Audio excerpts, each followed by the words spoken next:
بسم اللہ الرحمن الرحیم۔ قرہ ازد کے چودھری اور وڈیرے مطمئن تھے کہ منصوبہ بندی کے عین مطابق ان کی تہذیبی یلغار مسلم اقتدار کو تہس نہس کر رہی ہے۔ مسلم ممالک کے نوجوان امریکہ اور یورپ کی فلموں کے دلدادہ اور اسی تہذیب کے پرستار بن چکے ہیں۔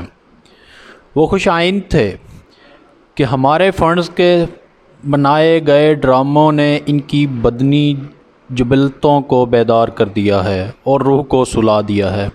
ہمارے کارندوں کی کتابوں اور کہاوتوں نے مسلم نوجوانوں کو کنفیوژن اور احساس کمتری کی دلدل میں دھکیل کر انہیں عمل اور جدوجہد کے جذبوں سے محروم کر دیا ہے،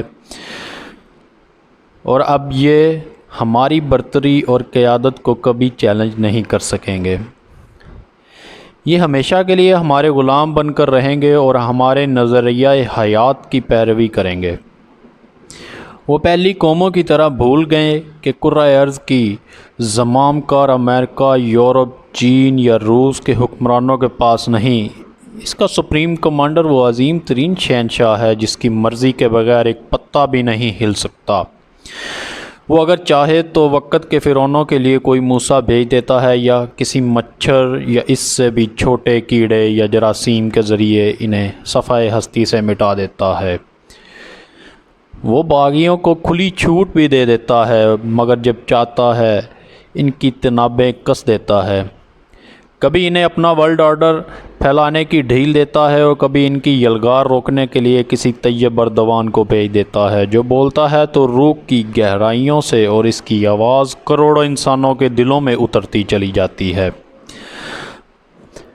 مگر بولنے سے زیادہ وہ کر کے دکھاتا ہے، اور پھر اس نے کر دکھایا۔ چوٹی کے تخلیق کار اکٹھے کیے، جدید ترین ٹیکنالوجی فراہم کی۔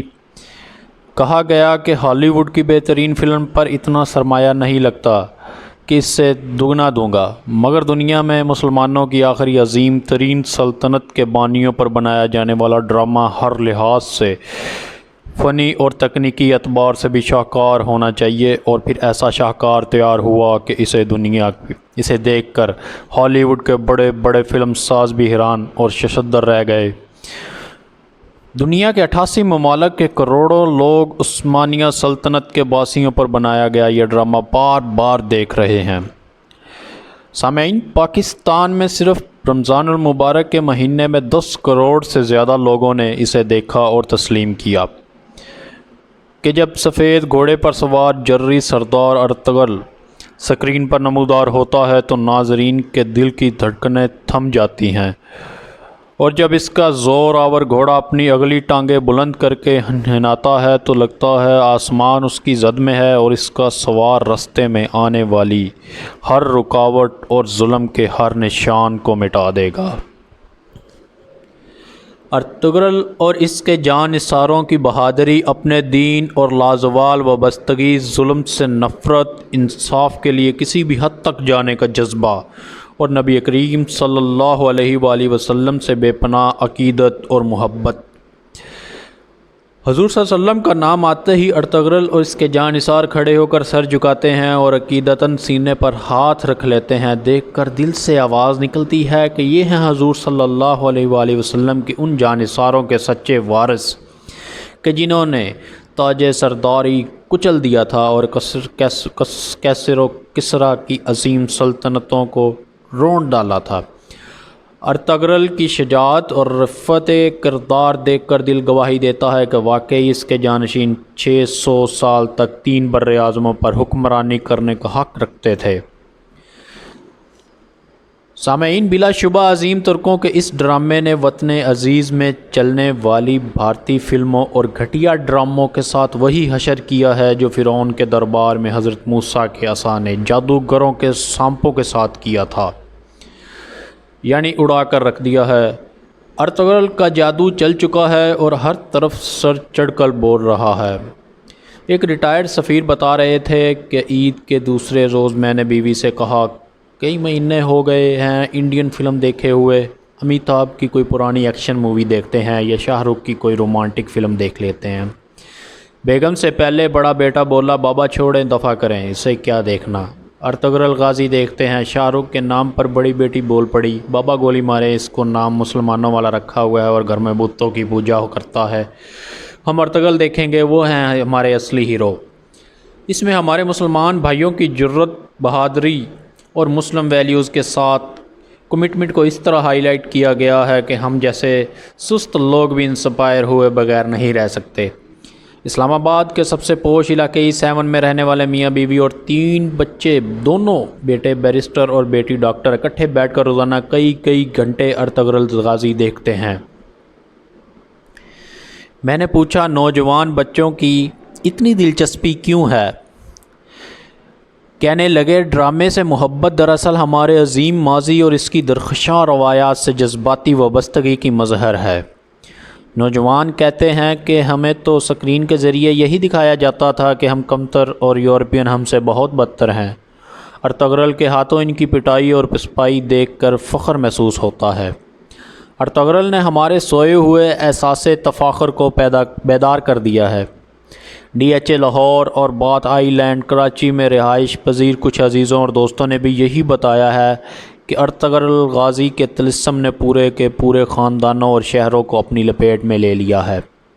10 گھنٹے بیٹھ کر اپنے قابل فخر مسلمانوں کے کارنامے دیکھ کر اٹھنے لگتے ہیں تو بچے بیک زباں اللہ اکبر کا نعرہ لگاتے ہیں۔ ملک ایک معروف اور معتبر تعلیمی ادارے میں پڑھانے والے پروفیسر صاحب سے طلباء و طالبات کی رائے پوچھی تو کہنے لگے، سب کے متفقہ رائے ہے کہ ڈرامہ انتہائی مسحور کن اور انسپائرنگ ہے۔ دراصل عالمی منصوبہ سازوں کا پلان تو یہی تھا کہ پاکستان کے نوجوانوں کو فحش فلموں اور جنس زدہ ڈراموں کی لت ڈال دی جائے اور ان کی قوتوں اور صلاحیتوں کو اس کام پر لگا دیا جائے کہ وہ اسلام کے بنیادی عقائد پر شک کریں اور مغرب کے استحصالی نظام پر اور دنیا بھر میں لاکھوں بے گناہ مسلمانوں کا خون بہانے پر امریکہ اور یورپ پر تنقید کرنے کی بجائے خود پاکستان کے قیام پر تنقید شروع کر دیں۔ ان کا منصوبہ تو ٹھیک چل رہا تھا، مگر پھر ارطغرل آ گیا اور اس نے ہر چیز کو تہہ و بالا کر دیا۔ ایک غیر جانبدارانہ سروے کے مطابق ارطغرل اور ان کے جانثاروں کے گھوڑوں کے سموں کی آواز، مجاہدوں کے گھوڑوں کے سموں کی آواز کی خود باری تعالیٰ نے قسم کھائی ہے دنیا کے چودھریوں پر لرزہ طاری کر رہی ہے۔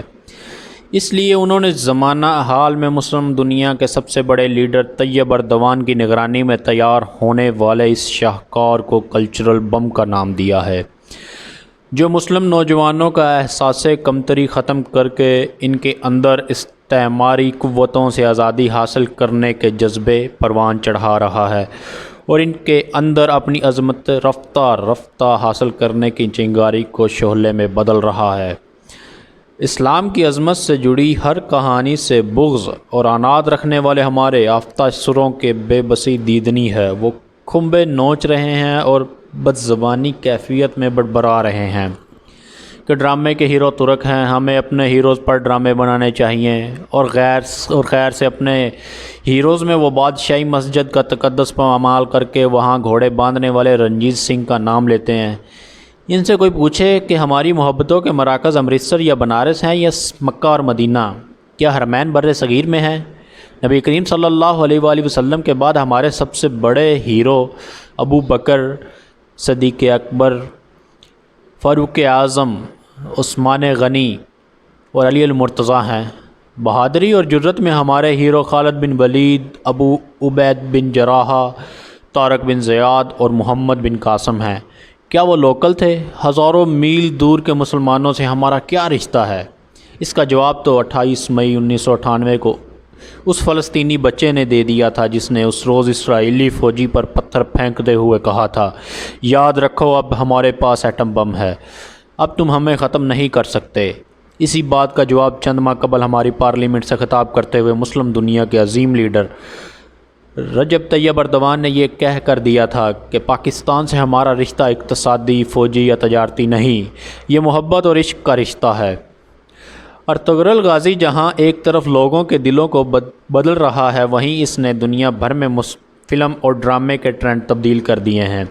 اب مسلم دنیا میں مسلم ہیروز پر اعلیٰ اپائے کی فلمیں بنیں گی اور ناول لکھے جائیں گے۔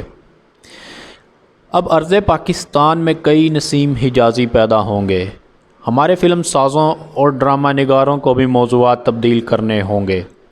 اب ہمارے قلم کاروں کو افلاس تخیل سے نجات حاصل کرنا ہوگی کہ ناظرین اب مقدس رشتوں کو پامال کرنے والے لچر ڈراموں سے متنفر ہیں۔ اس زمن میں کیا ہمارے دامن میں ایسا کچھ ہے جو ہم دنیا اور نئی نسل کو دکھا سکیں؟ ہاں ہے، ہمارے پاس اقبال کا انتہائی توانا فکر و فلسفہ اور قائد اعظم کی عظمت کردار کی صورت میں بہت بڑا سرمایہ ہے۔ اقبال کے خواب اور نظریے کو قائد نے جس طرح تاریخی جدوجہد کے ذریعے عملی شکل دی ہے اور پاکستان وجود میں آیا، یہ ایک ایسا موضوع ہے جس پر انتہائی خوبصورت اور مقبول ڈرامہ بنایا جا سکتا ہے۔ سامعین، یہ بات طے ہے کہ مسلم دنیا خصوصاً ترکی اور پاکستان کے نوجوانوں کو اپنی منزل نظر آ چکی ہے، اور وہ تقلید، غلامی اور محکومی نہیں، وہ مسلمانوں کی رفعت اور عظمت کی منزل ہے۔